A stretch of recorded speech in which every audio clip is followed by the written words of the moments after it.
světě, co od té naší výzvy očekáváš? Půjdeš do toho naplno? Určite do toho pôjdem na 101–150%. Očekávám, že dosiahnem krásnu postavu s tehličkami. Tak Světlanko, je něco, co by ti mohlo narušit tvůj režim o prázdninách?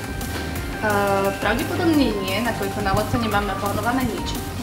O necelé 2 týždne ma čaká svadba a mám plánované teda až po krk. Tak som si povedala, že v lete si chcem oddychnúť a na medové týždne pôjdeme až v septembri.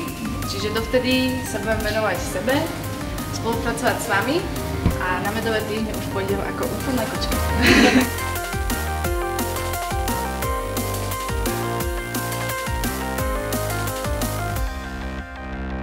V průběhu takhle mezi obědem a tou večeří nepociťuješ vůbec hlad? Nebo že tam právě není žádná sváča, nebo je tam jenom voda, není tam vlastně nic k jídlu tam není? Tak málo kedy, alebo neviem, proste už pocitím hlad vtedy, keď viem, že treba už o hodinu bude tá večera, tak už nezjem nič, že už budem večerať.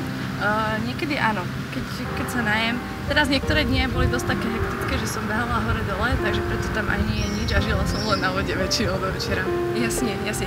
Koukám, že vaříš hodně polívky k večeři, a to je skoro každý den, anebo to je zrovna týden, že zrovna polívkový týden?